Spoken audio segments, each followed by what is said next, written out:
Hey, thank you so much for joining me for another episode of What If Moments for Moms. I'm so excited that you took some time out of your busy schedule to join us here. Today, I am so excited for you to meet my new friend, Jen Thompson. She has a ministry where she writes incredible stories and encouragement that you are going to want to check out for sure at Truly Yours Jen. So grab yourself a cup of coffee or tea and take a moment that's just for you.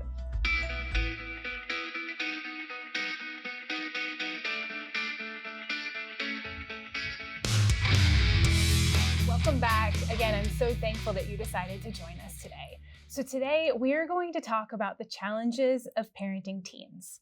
And as most of you know from watching the show, I have a toddler. So this is something I'm not familiar with, and I don't know if I'm even ready for or to think about. But my guest, Jen Thompson, she is an incredible author, writer, mother, friend. I'm just so excited for you guys to meet her and get to know her ministry. So Jen, thank you so much for joining me here. Oh, thank you for having me. Yes. You are so kind to say those things. I'm very excited to be here. And you're local, so we're close. I am. Yes. Yeah, that's Yes. great. That always works out well. It's really nice. It's nice to have you here in person. Thanks. Yeah. I appreciate it. So let's get started. Just introduce yourself. Tell me a little bit about your family, your ministry, kind of all those things. Okay, yeah. So, like I said, my name is Jen, and I am married to my husband, Patrick. He was my high school boyfriend. We started dating when I was 17, so the summer before my senior year, and he is my absolute best friend. And we have 4 children. Sophia is 17, so she's a senior. And then we have Amelia. She's 15. She's a sophomore. Nyla is 13, almost 14. She's in 8th grade. And then Patrick, our baby, the lone boy bringing up the rear, he is 11 in 5th grade. So wow. Yes. You're not busy at all. It's, oh my goodness, it's so crazy. Right now is a crazy season. Yeah. And at the end of this school year, we will have our baby leaving elementary, 1 leaving middle, and our first to graduate high school. So I'm already telling everybody, I will be in a puddle on the floor for the entire month of May. So if anybody just wants to bring me coffee and pillows and Kleenex. Coffee and pillows. Sign me up for coffee and pillows. I guess they don't really go together. One wakes you up, but you know what I mean. You can relax with your coffee. It sounds dreamy. I don't do that ever. But I know. It's a hope, right? This is my greatest hope is coffee and pillows. So tell me, so Truly Yours Jen. Yeah. This is your social media, where you write. What made you start doing that? So I've always loved writing. Okay. I actually started a blog when the kids were pretty little. And then when I turned 37, I remember I had a conversation with one of my really good friends, Colleen, and I said, by the time I'm 40, my goal is to be published in some capacity, whatever capacity, that's just my goal. And so she really encouraged me. She's like, well, if you want to do that, you should really contemplate starting something that's kind of yours alone on social media or something of that nature. So I launched the Truly Yours Jen blog, and that's when I started my my social media accounts. But it's really, my writing has always been, for me, it's a form of, I guess, just therapy in one way. It's I can get stuff out, but then it's also a way for me to just minister to others. I really, part of the reason I did Truly Yours Jen is I want it to feel like you're receiving a letter from a friend. Yeah. I want it to be encouraging, heartfelt, and just to talk about the hard things that people don't always want to talk about. I think we need to talk about the hard things, right? Yeah. Yes. I feel like when we don't, that's when we can isolate, get depressed, feel alone, because it's well, I'm the only one dealing with this because nobody's willing to talk about it. Yeah. We've had previous shows talking about postpartum.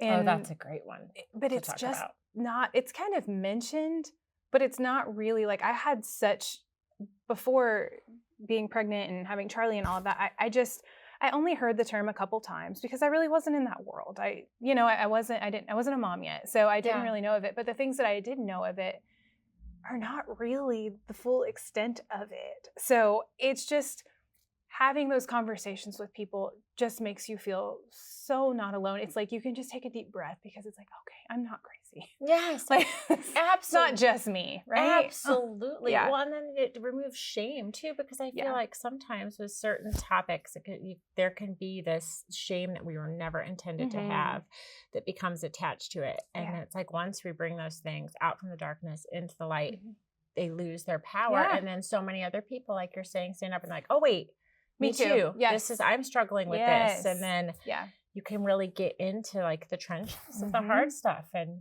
and then I feel like you always leave a little bit lighter when you have those conversations. And with a new like connection with that person too, because it's like, okay, now we have this bond over this really hard thing. Yes. But now when I'm going through it, I know a person that fully understands and I can call. So I appreciate that so much about your ministry, is that you do, it's not just the fluff, you really do dig into the harder things, which I think takes a lot of boldness and guts to do, because not everybody wants to go there. Well, thanks. I appreciate that. And it's not always easy, but I personally feel like it's what I've been called to do. So you do it so well. Well, thank you. Yes. I encourage all of you, if you are not following Jen, I encourage you, we'll have all of her information on the screen. Follow her on her socials, sign up for her emails, whatever you can do. It will encourage you. So I encourage you all to do that right now. Oh, thanks. Yes. It's so good. It's so good. It's so good. Okay, so today is not a hard subject at all, right? This is one of the easy ones. So challenges of parenting teens. I can't imagine. Like I just can't even imagine. Like Charlie's 2. He's almost 3. Okay, so we're a couple months away from 3. I can't imagine him being any bigger than that. But, I think that's one of the beauty of parenting, is that you don't have to imagine. It's like right now you have your sweet little almost 3-year-old boy and you'll get to that. There's all the stages. Ever be 11? Well, I remember when we first moved here. So we moved to the Nashville area 6 years ago, and our oldest was in 6th grade, and my husband, I remember sitting on the couch having a conversation about how it seemed so weird to imagine that someday they would be like full-grown humans that are like walking around. And now they've all, except for Patrick, they're all just about, the girls are all at their maximum height. So we're like there. And that was just 6 years ago. And now they're just, they get big fast. Yeah. But there's also, in talking about the struggles of raising teens, I also think it's important to say there's so much joy in it too. It's like in any season of parenting, it's like you hold the challenge and you hold the joy, they exist simultaneously in all the stages. And I had no idea what to expect with teens. And I know I was kind of a difficult teen. I was more of the like slam the door and scream variety. So I got a really fun one. Oh, great. Yes. So I just thought, this is what is going to happen. This is what I'm destined to experience. And that's not the case. Not all teenagers end up like super moody and, like sulking all of the time. Yeah. And there's a lot of joy in it too. Yeah. So I know, but also struggle. I can only imagine. Like I see right now, like I feel like my husband and Charlie like have this like struggle for like the alpha male in our house, and I can't even imagine when he gets like tall and like I call him my tiny human right now, but like a full size human. Like I can't even imagine like what that's gonna look like, the pull and push of that, because right now I'm like, this is hysterical. Like they're fighting over dominance. That's what's happening right now. Like, so you just sit back and just watch how it all plays out. I do. And I tell my friends, I'm like, I prayed for, we had a hard time conceiving Charlie, and I prayed for a very long time for a baby Bobby. And now I tell people, I'm like, you just need to be really careful what you pray and like how specific, because I very much got a baby Bobby. That's so I know, it's so funny. See, it's so God funny. answers our prayers. Specifically sometimes. Yes. Yes, very. Okay, so one of the things that we talked about was the fact that it could be a little bit isolating. Yes, that is actually one of the things I really wanted to talk about with you, because it's something I wasn't really expecting or anticipating. It can be isolating in a few ways. There's just like the basic, kind of like I was talking to you about it, when this is a very transient area. And so a lot of people will move here and have teenagers, and it's different than when they're little. Right. And you would just maybe go out in the neighborhood and the kids would play, and then you're sitting there talking to the moms, and all of a sudden you've developed these relationships because you're at play dates where the parents stay, or you're at the park where you're both sitting on the bench. Those things just fade over time. So you might still see some people at the sporting events, but even as the kids get older, that kind of changes, because when they're in t-ball, you're laughing and they're kind of, it's more playful, but then they get older and that even intensifies a bit. So people are really into the game. So you're not necessarily going to sit and just like chat it up next to the person next to you, because they might not appreciate that. So it's just that basic way of kind of connecting with people slowly fades. And I hadn't really thought about that. But I feel that as they get older. And then the other thing, one of the biggest things, I think, is just that those spaces where you could go to ask questions or share the information, or, pop on to like a Facebook or group and say, hey, they're not, potty training isn't going well, or they're not wanting to take a nap, anything. And then you can get all of this feedback and you're connecting with people. But the things that you're dealing with as they get older, you very much are aware that you need to protect them from maybe gossip or from people that may judge them or just, it's no longer really your story to tell. This is their story to tell. It's such a shift. It's totally different. Yes. It's a huge shift. Okay. We got to take a short break really quick. Okay. So stay with us. We are going to continue this. We're going to talk a little bit more about isolation, because I don't feel like we've got to touch on all of it. Stephanie will be here with What the Hack, and then come back and join us for the rest of this segment. What If Moments for Moms is more than just a show. It is a community of moms encouraging each other on this incredible journey we have been called to. Join our private Facebook group to share your mom moments, questions, small victories, and connect with other moms as we all come together in this ministry called motherhood. We can't wait to see you there. We want to connect with you. Make sure to visit our website, momentsformoms.tv, for the latest episodes of the show, guest information, resources, and so much more. Visit momentsformoms.tv today.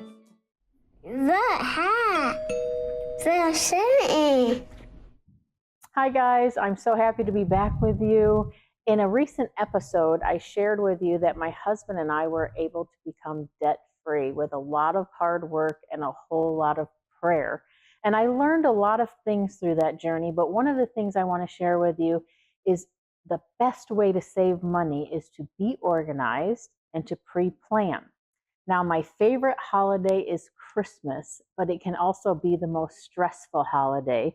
So come into play the Christmas planner notebook that I use. So I use this all year long because I like to shop all year long. And a lot of people will say like, well, how do you know what you bought? Where do you put it? I would lose everything. So I have a notebook. At the beginning of the year, I simply write down everyone's name in there that I need to buy for. And then throughout the year, I can shop. I bring it home. I write it in the planter. I put it in the one gift closet that I have. And by Christmas time, I'm ready. And it takes the stress out of having to rush. It helps you to be prepared. Plus, it helps you to get very personal gifts, which I have an example. A couple of years ago, I went to the Strawberry Festival in March, and I found this beautiful wooden Bradley. And my son drove a Bradley in the Army, and I thought it would be a great gift. And then I found out I could get his Army emblem engraved on the Bradley. It was a super special personal gift that I was able to get taken care of in March. So you can do that throughout the year. You can write in here everyone that you want to send Christmas cards to. You can plan holiday meals and have them all written down. If you see a recipe that you love, you can write it down in here so that you don't forget about it. And listen, something to save money, to spread, well, not really save, but spread money throughout the year. Once a month, buy a gift card from your local grocery store that you know you're going to shop at Christmas time for holiday meals, And by Christmas time, you have $300 to $400 in gift cards to spend on food. So you don't have to spend all that money all at once. You spread it out through the year. You can put an envelope right in your little planner here, put it in the envelope. Because let me tell you, when we were broke, having a savings account was not something we could do. And putting even $25 a month in it just wasn't possible. But for some reason, if I bought gift cards, it seemed possible. So I just wanted to share this with you. I got a wonderful note from a viewer one time because I shared this on a show that I did called Homekeepers. And they told me that she made a whole bunch of them for her friends and for her sisters and her daughters. And she put all kinds of Christmas ideas in them for them and gave it to them as gifts in October so that they could plan and be ready for Christmas. I thought that was a wonderful idea. Now, I do have a Facebook page. If you want to go to it, it's Stephanie's Fan Club. I share all kinds of ideas on there. And the fan club is tongue-in-cheek. We say my mom is the president of my fan club, so it's funny. And also, I have an email. You can email me right here if you have any questions about the Christmas notebook or about anything, really. I'm happy to answer your questions. I'm so happy to be with you guys, and I'll see you next time. The hat. The city. Welcome back. I hope that you enjoyed the fun home hack from Stephanie. She always brings the craziest, most fun, most time-saving and money-saving and all of the wonderful things. I'm so grateful for her. So we are talking about the challenges of parenting teens. And my guest is really leading this conversation because I know nothing about parenting teens. So I appreciate you. You'll be there before you know it. I know. But I don't say that in an ominous way. No. Soon enough. We're just planning our Hot Wheels birthday right now. Yes. That's good. Okay, so we were talking about as they're getting older, it becoming a little bit more isolating. But I love how we kind of left that segment. You talked about right now, and even so now, I was part of the formula feeding Facebook group and the December 2020 babies group, so I can ask all of these questions in Facebook in community and get all of these answers. But even so now, that's really dwindled. And everybody that I know that has a toddler at this point is so busy and living in mass chaos that we don't have a lot of time to just connect. Yes. Or there's somebody screaming or doing something crazy in the background. So you're really not having a focused, intentional conversation. But something that you said is that now you're having to kind of protect them. It's not so much about you anymore. It's about them because your 17-year-old daughter doesn't want you spilling all of her beans because she's probably also on social media. Yes. Right? Yeah. So what is that? It's different. 100%. Yes. So it's just, even like I was saying on the way driving here, I was praying okay, Lord, what to share, what not to share. Because they do start to go through different things. And all of my kids, they are so sweet. They are so kind. They make really wonderful choices, but they're also trying to figure themselves out, and they're figuring out relationships and they're figuring out their boundaries. Yeah. And our oldest is getting ready to go to college. So she's, just trying to figure stuff out that's not easy to figure out. Life decisions. Yeah. And I just, when things happen now, instead of maybe reaching out to multiple people, I will pray okay, Lord, show me who I can talk to. And That's good. It really is. And it's a lot of times I'll go to one of my very best friends, Jen. She has known Sophia literally since she was born. She was in the waiting room. Oh, and she came in after she was born, held her. She loves her. Our families are so close. We love our children like they're our own. And so I know when I go to her, it's a safe space. Yeah. And she has that love too. Right. And so it's okay, I can talk about everything here. Yeah.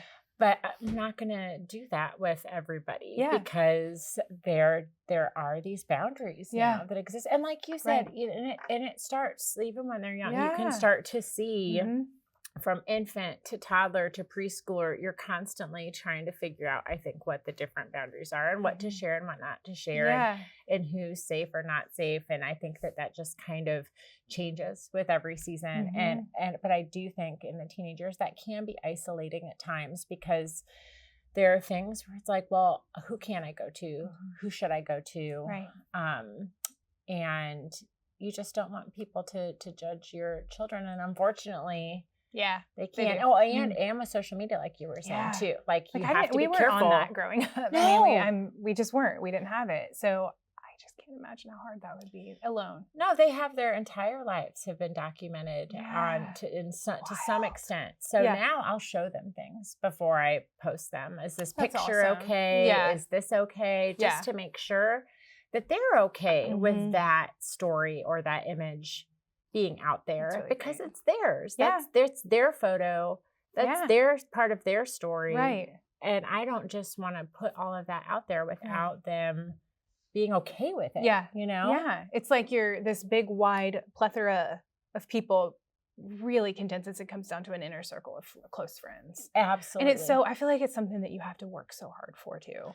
It takes work to get that close knit. It takes time. It takes calling when you're tired. I mean, I've reconnected with a couple really close friends recently. We were really close before we had kids. And now that we have kids, we've kind of dwindled apart. But the second we made the effort, it's like, oh, we're back. This feels so good. So I'm really trying my hardest, all of us are, to keep this going. Whether it's once a week, once every other week, whatever it is. At least we're trying to pursue those relationships. So. Well, and that's the thing with your close friends. Like you can pick Yes. it. You can pick Yeah. it up Yeah. at any Yeah. point, and you become the master of the interrupted conversations when they're little, or you the do. tired conversations, Mhm. like you said with your toddler, where you can maybe talk for a minute, and then you have to stop and run and do something, and then you pick up that Right. conversation, and you figure out Yep. how to connect in those different seasons. Yes. But it is important. Yeah. Hard, but Hard. because we're tired, but Mhm. important. Yeah. Yeah. Yes. Okay, so the next thing we're going to talk about, look, I put a sad face by it. Oh, I literally drew a sad face on my paper. That's so sad. Because it is. Learning how to both hold on and simultaneously let go. Oh, yes. It's that sad is face. sad. It's the sad face. That is why in May I'm going to be in a puddle on the floor for the With entire coffee and month. pillows. Yes. It is so hard because, especially with my high school girls, I mean, even with Nyla too in middle school, I guess with all of them in some way, but it's this understanding that you have to start to let them fall down. You have to start to give them more space, make some of their own decisions. So for example, some people may agree with this, some people may disagree. I don't know. With our oldest, we didn't really give her much of a curfew. We would talk before everything she was going to do. And we said, until you give us reason not to trust you, we are trusting you. I mean, we always know where she is. Right. We know what she's doing. And depending on, she would be like, okay, be home by 11 or 12. Right, It would shift. But I think part of that was okay, we need to give her some ability to make her own choices and to show us that she is capable of making the right choices. Right. And so it's that kind of figuring out when to let go, but also knowing that they still need structure. And it's just hard. Yeah. It's so many questions will go through my head. Are we teaching them enough at home? Have we taught them enough about the Lord? Are we modeling the right behaviors? I mean, they're just all of these things. Right.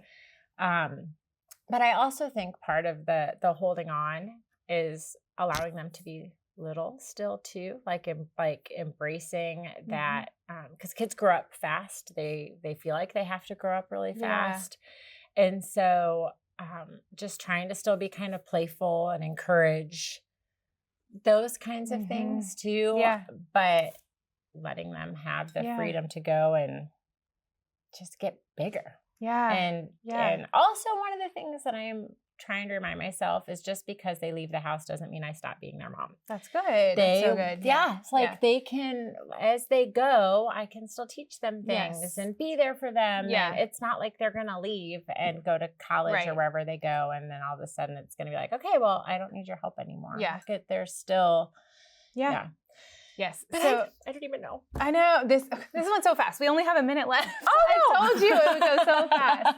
So I want the thing that I think about most, and I will say this so quickly, is also reminding for myself, that Charlie is God's child. Yes. Because for me, it's like that sense of like, I'm hovering in, like I was just telling you, we were at a little birthday party last night and little boys were wanting to play with him. And I'm like, we need to leave or else I'm going to get in a fight with a 4-year-old. Like just the wanting to like constantly protect, but having to trust that like he is first and foremost God's child and God loves him so much more than I do, which I can't even fathom. Right? Yes. So I cannot believe you just said that because that was the thing before I went to bed last night when I was thinking and praying about this, that was exactly what was reminded to me, that Sophia and Amelia and Nyla and Patrick are his. And there's actually a song, the first day that we had Sophia home from the hospital, I was rocking her and listening to this song, and I was thinking that like the words to that song apply always, that she is his. And it's just to remember that no matter what, they are his children. They're his children and first. he is holding them. Absolutely. And it will all be okay. Yeah. Thank you so much for being here. Thanks for having me. Yes, I appreciate it. I'm so glad we got to do this. Yeah, this was a lot of fun. Yes. I really appreciate it. Absolutely. Thanks. Okay, make sure that you all follow Jen, yours truly, Jen. Find her on all of the socials. You can find her in the links to our show also. I appreciate you guys being here so much with us. Dr. Brooks Gibbs will, of course, be here with a mental health moment, so you don't want to miss that. And we will see you next time on What If Moments for Moms.